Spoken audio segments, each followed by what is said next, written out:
Madam Speaker, with nearly 14 million unemployed Americans and our nation's economy continues to struggle, it's disheartening that we stand... The gentleman's correct. The House is not in order. Will members take their conversations from the floor?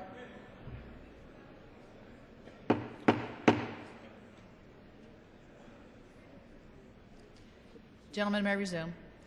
It is disheartening that we stand here today divided, engaging in heated debate about expanding the ability of people to carry concealed weapons, and ignoring the most important issue confronting our country, the jobs crisis.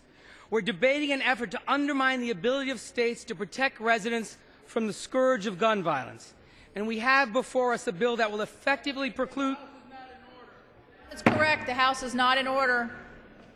Will members please take their conversations from the floor? The gentleman deserves to be heard.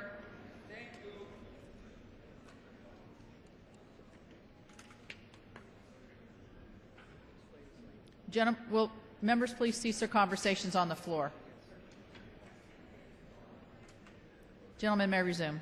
We have before us a bill that will effectively preclude states from limiting who can carry a concealed weapon within its borders and for what purpose. While many of my colleagues and I are seriously opposed to the passage of the underlying bill, there still remains an opportunity for us to find common ground. There's a chance for us to unite around a reasonable and common sense amendment which would prevent the privileges in this bill from being extended to some of the most dangerous individuals in our society, individuals who have or intend to inflict great harm upon our communities and our nation. Let me be clear, this is the final amendment, and passage of this amendment will not kill the bill. It will be incorporated into the final language and immediately voted upon.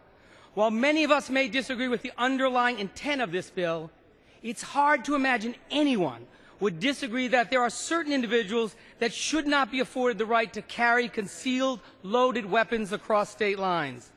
It's hard to imagine that anyone would advocate for preserving a path for terrorists, child sex offenders, stalkers, and domestic abusers to transport a loaded gun into another state.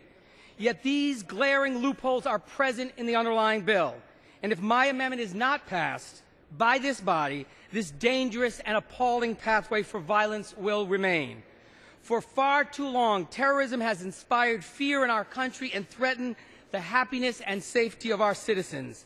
And while we continue to live in a world that requires constant vigilance and full awareness of the danger of future terrorist attacks, there is not a single provision in H.R. 822 that would prevent suspected or known terrorists who acquire concealed carry permits in one state with lax regulations from carrying that same concealed loaded weapon into another state with more stringent regulations.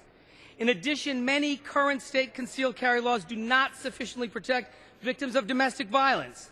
A 2007 investigation found that Florida's... House is not in order.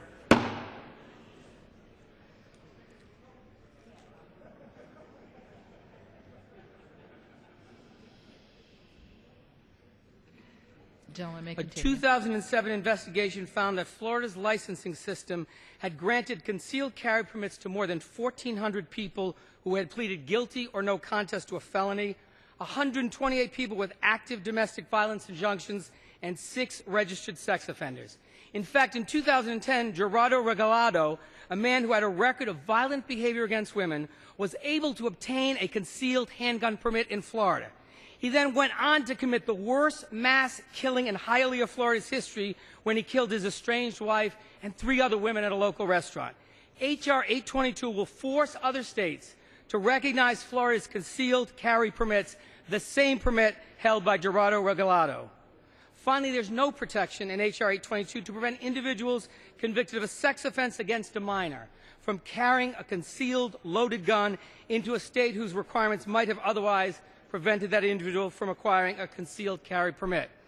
Child sex offenders, individuals who create unimaginable, lasting harm in our communities, should not be allowed to continue to perpetuate fear in the hearts of our children and families.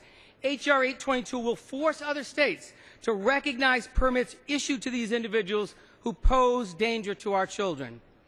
All too often, guns legally end up back in the hands of criminals, and nothing in this underlying bill would impede child sex offenders or domestic violence offenders from carrying their loaded, concealed guns across state lines. In the simplest of terms, my amendment would preclude child sex offenders, domestic violence offenders, and known or suspected terrorists from enjoying the privilege of concealed carry reciprocity authorized in the underlying bill.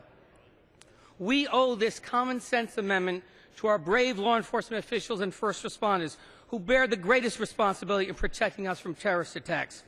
We owe this to our nation's children, whose innocence is threatened by dangerous individuals who prey on them.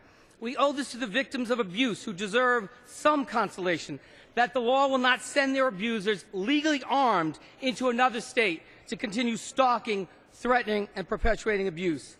Now is the time for our chamber to unite. Let's demonstrate to the American people that we can use common sense and come together to do what is right. While there is no question that the Second Amendment embodies the right to bear arms, our citizens also enjoy the right to be free from the terror of gun violence. I urge all members to support this motion.